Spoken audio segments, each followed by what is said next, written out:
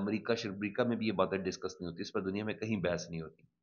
Synergy, اب لفظ صرف سنرجی نکل دینا، خدا کی قسم ان کے پلے کچھ نہیں. آرٹیکل 243 میں وہ کامران شاہد نے بتا دیا، سب کو ایک ہی لفظ بریف کیا گیا ہے کہ آپ نے ان 4 جملوں کے اندر رہنا ہے. آرٹیکل 243 کے اس میں ایک لفظ سنرجی ہے. جی ہاں، اس سنرجی کو وہ کہتے ہیں کہ سنرجی پیدا کرنے کے لیے آرٹیکل 243 میں ترمیم کی جا رہی ہے. ادارے نے نہیں کہا، یعنی فوج نے نہیں کہا، وزیر اعظم کی خواہش پر ترمیم کی جا رہی ہے تاکہ سنرجی پیدا کی جا سکے. تو انہوں نے قوم کو بتایا کہ سنرجی کسے کہتے ہیں. ادھر رانا ثناء اللہ صاحب نے رات کو خبر دی، وہ کہتے ہیں کہ 27ویں آئینی ترمیم میں دوہری شہریت کی شرط ختم کرنے کی تجویز ہے. دوہری شہریت کی شرط ختم کرنے کی تجویز ہے، یعنی کوئی اگر بندے نے پاکستان کا ہے شہری ہے لیکن اس سے دوسرے ملک کی شہریت اختیار کی بھی ہے، اس کو پاکستان کی شہریت چھوڑنی پڑے گی. جی، اور مکمل طور پر اتفاق ہے. رانا ثناء اللہ صاحب کہتے ہیں کہ پیپلز پارٹی اور مسلم لیگ نون کا آئین میں آرٹیکل 243 کی ترمیم اور آئینی عدالت پر مکمل طور پر اتفاق ہے. جی، کوئی ہمارے اس میں بھام نہیں ہے. 18ویں ترمیم انہوں نے کہا 10% حصہ مرکز کو دے دیں گے تو ختم ہو جائے گی. فیصل واڈا صاحب تو بالکل نہیں لگتا کسی نے 27ویں ترمیم میں بات کرنی، کوئی اور کرے، مجھ سے 28ویں ترمیم کی بات کرے. یعنی میں اتنا شور شٹوں، کوئی مسئلہ نہیں ہے کہ بہت ثبوت لفظ استعمال کرتے. میں فیصل واڈا کی بات کو وزن دیتا ہوں کیونکہ ان کو جس نے کہا تھا نا اس کو پہلے گارنٹی مل چکی ہے. سب باتیں کہ ہمیں ابھی تک مسودہ نہیں ہے، مسودہ کسی کے پاس بھی نہیں ہے. مجھے بتائیں جب مسودہ ہی نہیں ہے تو پہلے یہ بتا دیں تو بلاول صاحب جو ہیں وہ کس کے اوپر سی ای سی کا اجلاس بلا رہے ہیں؟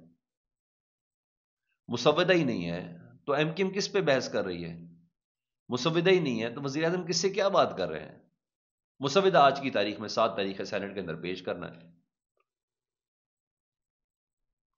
ذرا سمجھ آئے نا. اچھا جی، ایمل ولی خان صاحب نے یہاں تک بتایا رات کو ٹویٹ کر کے 18 amendment nothing happening relax the guardians are here. رکھوالے ادھر، رکھوالے کون ہیں 18ویں ترمیم کے؟ تو آپ ذرا سمجھے، ہر بندہ اپنی امپورٹنس کا دیکھے. مجھے سب سے زیادہ انفارمیشن مجھے جو میں آپ کو بتا رہا ہوں سر وہی سب سے زیادہ ہے. جی جی ہاں، نئی ترمیم کے تحت فیلڈ مارشل صاحب تمام افواج، بری، نیوی اور ایئر فورس کے سربراہ ہوں گے. ان کا عہدہ آئینی ہوگا، یعنی وہ پہلے کی طرح اب سرکاری ملازم نہیں ہوں گے. وزیر اعظم اور چیف جسٹس ان کے کنٹرول میں ہو سکتے ہیں. یہ کہنا ہے شہزاد اکبر صاحب کا.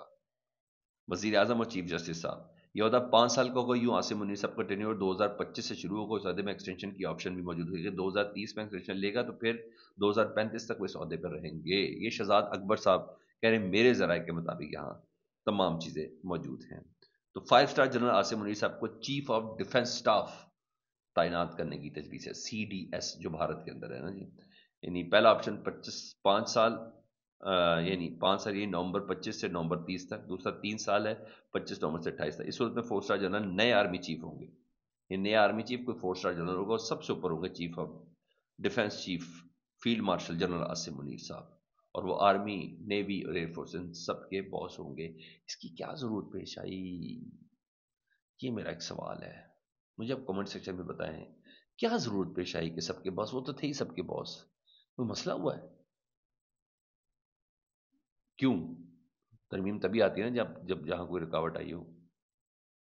کچھ تو ہے. اور وہ کہہ رہے ہیں کہ مجھے کہا بھی نہیں. تتار صاحب کہتے ہیں ادارے نے تو کہا بھی نہیں. پھر کیا مسئلہ ہے؟ اور یہ کہتے ہیں کہ جب دنیا کہہ رہی ہو 6 نہیں 7 نہیں 8 جہاز گرائیں تو پھر آرمی چیف کے عہدے کو آئینی تحفظ دینا ہے. یہ نہیں سمجھ آئی کیا ہے. بہرحال یہاں تمام چیزیں تھیں. ہاں ادھر پاکستان تحریک انصاف، اس کو اس ترمیم سے نہیں، اس کو بیسک مسئلہ ہے 12 نومبر کے اس گرینڈ جرگے سے. کل وہ ANP سے ملی، ٹھیک ہے، کل وہ مسلم لیگ نون سے ملی، امیر مقام صاحب سے ملی، کل وہ شیر پاؤ صاحب سے ملی. اور رات کو انہوں نے نیشنل ڈیموکریٹک موومنٹ کے سربراہ محسن داوڑ صاحب سے ایک وفد کی شکل میں ملی اور 12 نومبر امن جرگے میں شرکت کے لیے باضابطہ طور پر دعوت دی ہے محسن داوڑ اور بشرا گوہر کو. اور یہاں صوبائی جنرل سیکرٹری علی اصغر خان، محمد خصوصی تراج، شفیع جان پشاور ریجن سیکرٹری علی ارباب اور دیگر یہ تمام افراد اس وقت ادھر موجود تھے. خبر رات کو ایک اور نے بھی کان کھڑے کیے، وہ تھے ہنگامی الرٹ جاری کیا بھی نا خرم ذیشان صاحب نے جو ابھی سینیٹر منتخب ہوئے ہیں 91 ووٹ لے کے. وہ کہتے ہیں KPI اسلام آباد میں نا وزیر اعلیٰ خیبر پختونخوا سہیل حفیظی اور صوبائی صدر جنید اکبر کی گرفتاری کے وارنٹ لے کر پولیس موجود ہے. انہیں کوئی شرکت کی تو شدید تنقید ہوگی. اچھا میں نے اس کو ڈگ آؤٹ کیا. ڈگ آؤٹ کرنے کے بعد مجھے پتا چلا نہیں جناب، سہیل آفریدی صاحب خیر خیریت سے پشاور پہنچ چکے تھے. یہ بیسیکلی ایم پی اے مینا خان، اور منسٹر بھی ہے نا مینا خان آفریدی، شفیع جان وزیر اطلاعات، اور ڈاکٹر امجد کی گرفتاری کے لیے چھاپا مارا گیا تھا. انسداد دہشت گردی عدالت نے پی ٹی آئی رہنماؤں کے ناقابل ضمانت وارنٹ گرفتاری جاری کیے تھے. تھانہ کوثار میں 26 نومبر کے درج مقدمے کے ملزمان کی گرفتاری کے لیے چھاپا مارا گیا تھا. خیبر پختونخوا ہاؤس میں ملزمان کی عدم موجودگی میں پولیس ٹیم واپس گئی ہے. کچھ آج کل یہ تینوں وزیر پاپ اپ بھی بہت کر رہے ہیں نا، ٹائم بھی بڑا ہارڈ ٹائم بھی دے رہے ہیں ایک ایک پریس کانفرنس کے اندر. تو وفاقی پولیس کی بھاری نفری خیبر پختونخوا ہاؤس پہنچی تھی. 26 نومبر کے درج تھانہ کوثار میں درج مقدمے میں نامزد ملزمان کی موجودگی پر انہوں نے یہ چھاپا مارا تھا. یہ تو ہوگی یہ چیز ہی. اس کے ساتھ ریلیٹ کرنی ہے میں نے ایک اور خبر، وہ بڑی اہم ہے جی. ابھی تک ہم یہ کہتے ہیں نا 27ویں آئینی ترمیم کا جو مسودہ ہے جس پہ 3 مہینے سے محسن نقوی صاحب کام کر رہے ہیں، فیصل باڈا صاحب کام کر رہی ہے، تو ہے ایک اور صاحب بھول گئے تھے، وہ تھے گورنر سندھ کامران ٹیسوری صاحب، جو سب کچھ حالت مخصوصہ میں بتا بھی دیتے ہیں کہ ووٹ ڈالا تھا آپ کا اپنے بندے کو نہیں نکلا تو پھر تو یہ سب ہوتا ہے. جب یہ ساری باتیں وہ بتا رہے تھے رات کو، وہ بڑے ایکٹیو ہوئے ہیں. کہنے والے کہتے ہیں کہ آرٹیکل 140 جو ہے نا ایم کیو ایم نے بلدیات کے حوالے سے کہا ہے کہ جناب وہ شامل کریں. وزیر اعظم نے کہا ہم شامل کرتے ہیں، آپ بھی اسی بہانے اپنی دیگر پارٹیوں سے ذرا بات بھی کریں تاکہ وہ اس پہ کنسنسس دے سکیں. تو رات کو مولانا صاحب کے گھر میں فضل الرحمان صاحب کی رہائش گاہ پر ملاقات گورنر سندھ کامران ٹیسوری صاحب، فاروق ستار صاحب، خالد مقبول صدیقی صاحب. ملاقات میں سینٹرل مولانا طاؤ الرحمان، مولانا طاؤ درویش، مولانا اسد محمود، اسد اسلم غوری، مولانا صلاح الدین ایوب شامل تھے. ادھر کامران مرتضیٰ، مولانا امجد خان، خواجہ اظہار الحسن بھی شریک تھے. 27ویں ترمیم سے متعلق بات تھی. بیسیکلی کامران ٹیسوری صاحب بھی بتائیں گے، بیسیکلی ان کو مولانا صاحب کی ضرورت نہیں ہے کہ ان کا ووٹ ہو. جو مولانا صاحب نے جو اس کے بعد بیانات دینے ہیں نا 27ویں آئینی ترمیم کے اوپر، اس لیے وہ کہہ رہے کہ کچھ ایسا ہو جائے کہ کچھ پوائنٹس پہ مولانا صاحب ایم کیو ایم کا ساتھ دے دیں.